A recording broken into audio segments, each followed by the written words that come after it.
Amigos de 6 a 9, buenos días, ¿qué tal? ¿Cómo están?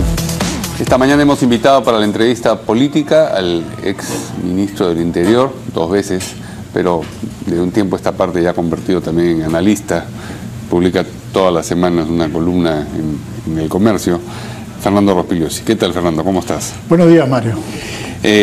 Fernando, hace menos de un mes estuvimos acá conversando también y tú comentabas a propósito del ministro Basombrío que sería algo bastante ventajoso para él dejar de contar con una cuenta en Twitter, porque eso le generaba muchos problemas.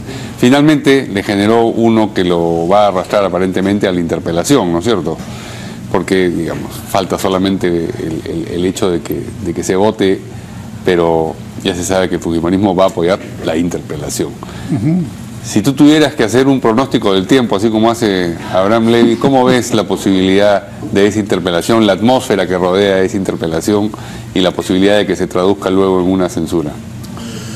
Bueno, es una atmósfera muy negativa y la posibilidad de una censura está ahí presente, ¿no? Está muy claro que desde hace algún tiempo el fujimorismo lo ha tomado como uno de sus blancos favoritos.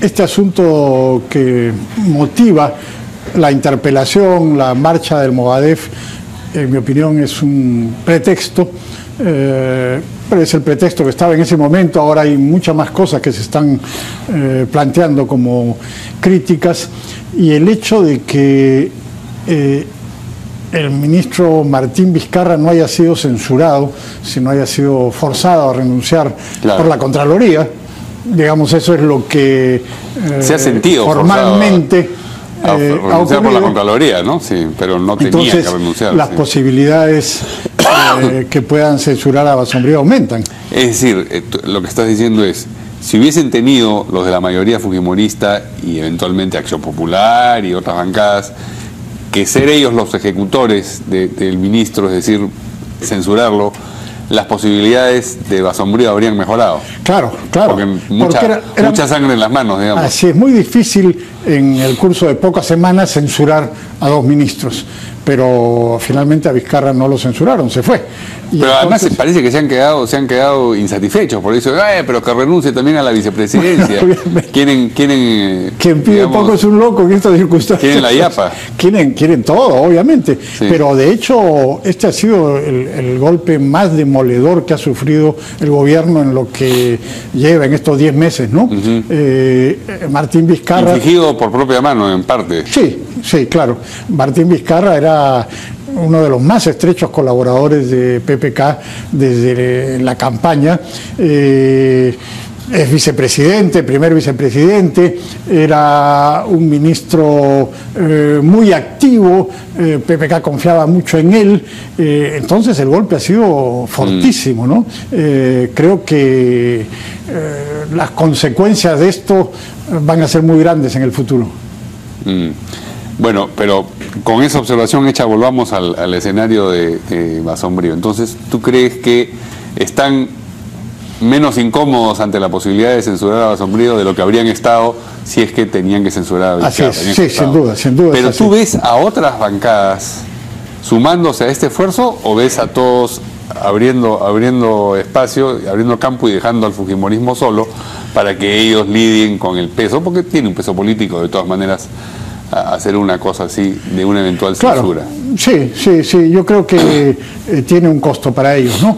Pero hasta ahora no he visto que otras bancadas se muestren muy entusiastas con esto. Claro, a eso voy. ¿Tú ves que incluso ante la necesidad de ser ellos nada más quienes voten, el fujimorismo podría censurar a... Podría hacerlo, sí, claro. No, si los votos los tienen, pero digo, yo como creo ánimo político. Sí, yo creo que podría hacerlo, porque hay por lo menos cierta gente dentro de la bancada fujimorista que está muy decidida a hacer esto, y ellos están empujando dentro de su grupo político, ¿no? Y vistos los costos y beneficios, digamos, lo de la censura de Saavedra, que también fue criticada por mucha gente, la mayoría de medios de comunicación lo respaldaba, las encuestas no le eran desfavorables, pero el costo no fue muy alto.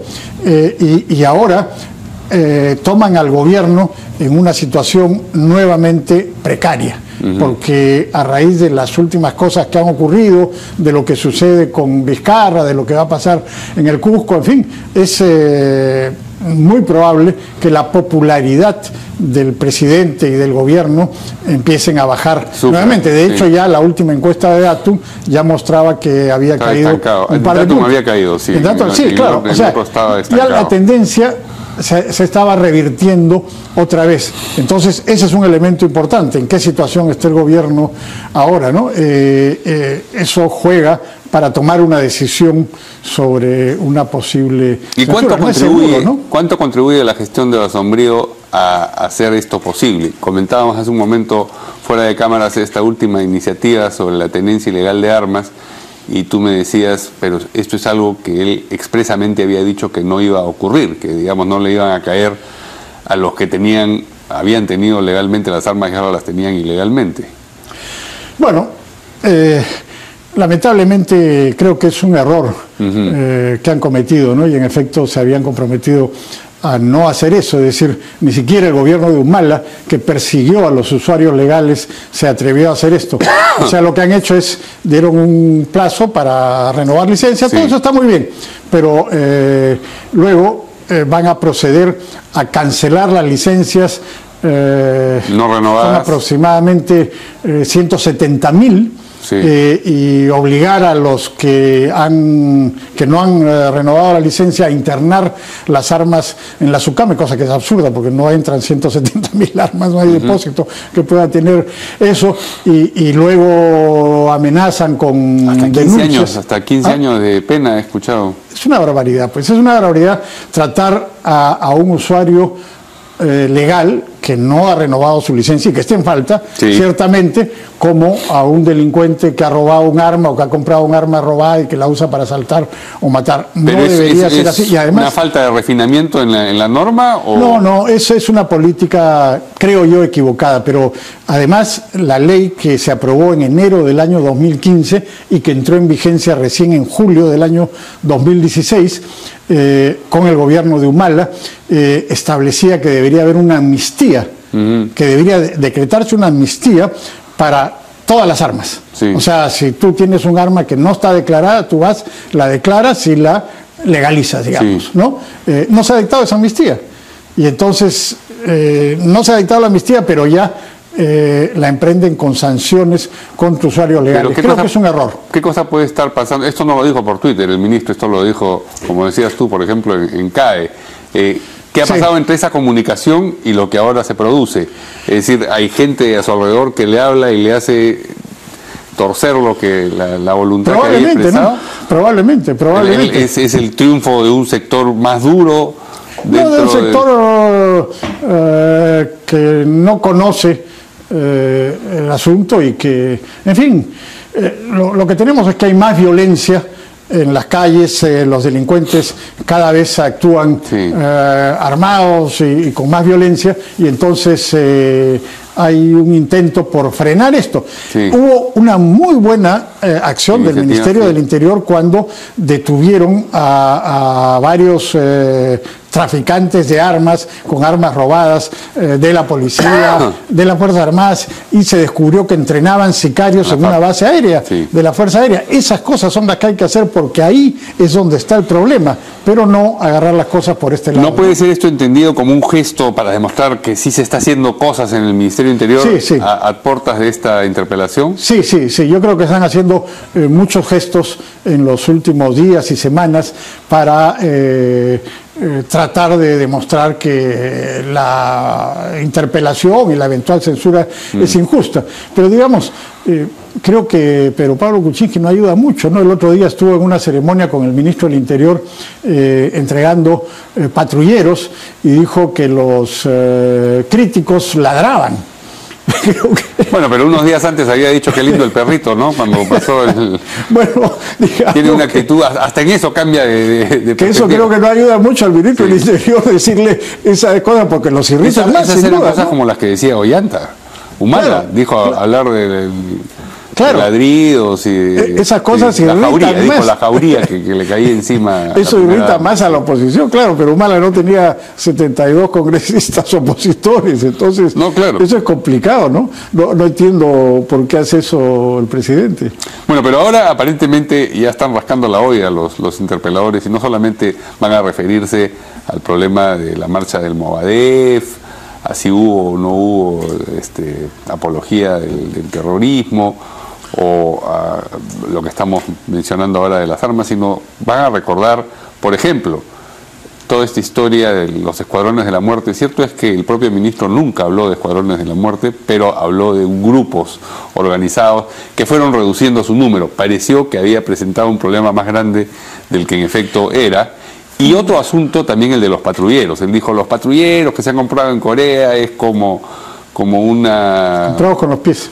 Sí, comprados con los pies y no tenía, me acuerdo qué comparación médica hizo, como sin quirófano, una clínica sin quirófano, una cosa así, que eran inservibles, y 2 meses después lo presentó y dijo que ya todo estaba subsanado, entonces parecía que o exageró al principio o exageró al final, ¿no? No, pero lo de los llamados escuadrones de la muerte o el escuadrón de la muerte, en Piura, el fiscal ha denunciado ya a varios miembros de la policía por lo que es presuntamente un crimen, un asesinato de una persona que estaba desarmada y rendida.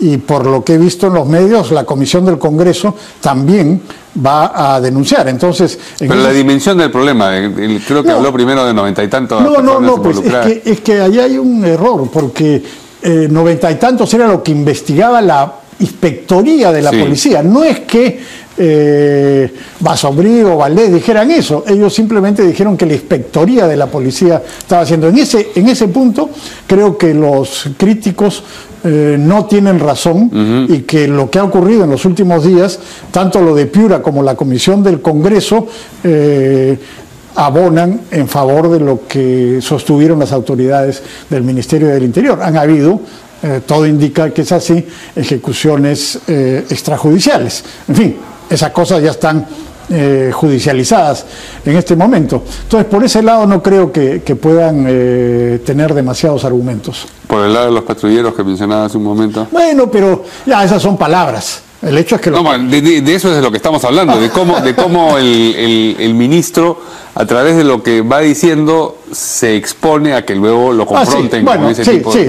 como le ocurre a cualquier político. Sí, desgraciadamente... Solamente que uno en funciones ministeriales está un poco más comprometido que... Claro, desgraciadamente sí, pero eso no creo que tampoco amerite ni mucho menos una censura, haber dicho una cosa y bueno, en fin. Lo que sí está en discusión es lo de la seguridad ciudadana y seguramente en eso van a tratar de refutar las cifras del Ministerio y del INEI. ¿Y qué tan sólidas te parecen a ti esas cifras? Porque me imagino que habrás contrastado eso con los datos que tú tienes. Mira, el punto es que, de acuerdo al INEI, según publicó el Comercio hace algunas semanas, la cifra de victimización viene bajando desde el 2011. Entonces, bueno, ahora también están bajando y está muy bien.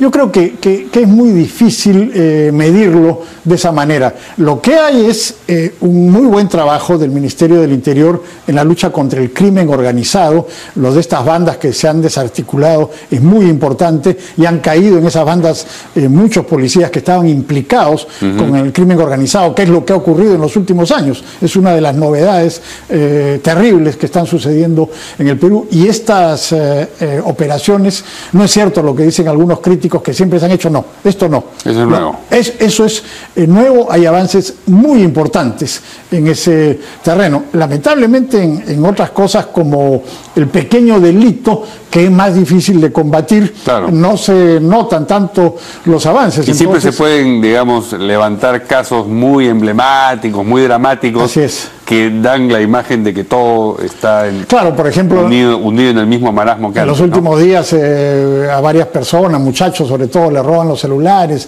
algunos los matan, otros los balean, los hieren. Entonces, todas estas cosas son impactantes y claro, es muy difícil de combatir esa percepción, pero En fin, en síntesis, creo que interpelación, bueno, a cualquiera se le puede interpelar, pero sí, una censura creo que sería una exageración realmente. Y sin ¿no? embargo no la ves como algo inverosímil. No, para nada, no, porque por razones políticas. Sí, no, claro, de eso estamos hablando, no hay, lógico. Nada distinto a eso. En el caso de Saavedra tampoco creo yo que ameritaba una censura. Y sin Pero en embargo, el caso de Saavedra sus políticas han continuado. La viceministra tomó la antorcha y relativamente sigue empujando el mismo carro. ¿Hay elementos para pensar que eso podría ocurrir también en Interior? Bueno, lo que he visto, en la eventualidad de que censurasen al ministro. Sí, lo que he visto en los medios es que en la eventualidad de que ocurriera eso, sí, el reemplazante sería alguno de los dos viceministros. ¿Que están en la misma línea?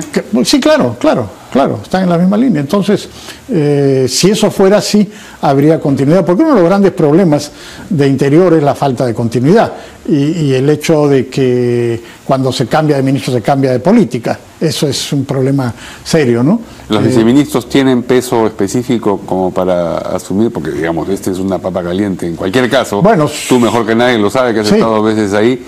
¿Les ves el Yo creo peso? que sí, yo creo que sí, porque tienen experiencia y han trabajado en el Ministerio del Interior, bueno, no solamente ahora, desde antes. Y son menos visibles, de manera que cabe suponer que la ojeriza que pudieran tenerle a Basombrío en otros sectores no necesariamente la van a heredar.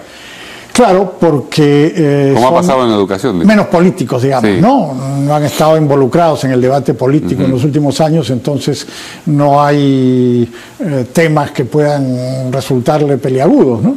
Ahora, Basombrío ha contado, por lo menos con la no resistencia de las personas que están más encumbradas en la estructura del Ejecutivo para hacer lo que ha querido esta vez en Interior, cosa que no se puede decir de otras gestiones anteriores. ¿Tú ves que eso podría continuar o ves en la actitud vacilante del presidente de la República, por ejemplo, respecto de este asunto de Chinchero, ¿no? Porque ha dicho la adenda sanea el contrato y después terminan dejando sin efecto adenda y contrato? En fin, ¿ves que este escenario podría cambiar para Interior? No, tampoco. No, yo creo que dejaría hacer. Usualmente los presidentes no conocen mucho y tampoco les interesa mucho. Esa es la realidad. Pero reciben presiones. No, claro, porque es un tema que le preocupa a la ciudadanía, pero... No, hay presiones del interior, digamos, y de Interior también, ¿o no? Sí, en este caso PPK tuvo presiones al comienzo porque algunos policías que venían de tiempo atrás estaban muy cerca de él, pero felizmente que eso cambió y después me parece que el ministro ha tenido el apoyo completo de PPK y no se ha metido. Claro, PPK se mete... Eso es un montón. ¿Ah? Eso es un montón, por línea de carrera en el sector. Eso es importantísimo. Sí. Digamos, PPK se mete en cosas como Chinchero, porque son temas que él conoce, pero como acá no conoce, no se mete. Entonces, eso es muy positivo. ¿No ves que si las encuestas comienzan a decir, como ya lo dicen, pero comienza a escalar la importancia que se le concede al no combate o a la percepción, para utilizar un término que fue caro al gobierno anterior, de la inseguridad, se convierte en algo, un nervio muy delicado en las encuestas? ¿No ves a PPK hollando ese territorio? Bueno, no lo ha hecho hasta ahora. Sí. No lo ha hecho hasta ahora. Él ha confiado más en la gente que está en el Ministerio del Interior y no veo por qué tendría que cambiar en el futuro. ¿Tú pensarías que la remoción indeseable de Basombrío no tendría sino consecuencias políticas, no en la débil, mediana o intensa reforma sectorial que ha iniciado? No. Ojalá. No, claro que digamos, ojalá, pero... Eso es lo que... pero por eso te hablaba del pronóstico del tiempo también al principio de la entrevista. Bueno, el pronóstico del tiempo casi siempre falla, pero... Sí, claro. Pero en este caso... no es empeorando el atardecer. Creo que las cosas podrían continuar por el mismo rumbo, lo cual sería positivo, me parece. Pero esperemos que no ocurra, ¿no? Esperemos que no haya ninguna censura. Así es. Muchas gracias a Fernando Rospigliosi por esta entrevista y en efecto vamos a ver qué pasa primero con la interpelación al ministro Basombrío y luego con los escenarios que se abran a partir de ese episodio. Nos vemos mañana aquí en De 6 a 9.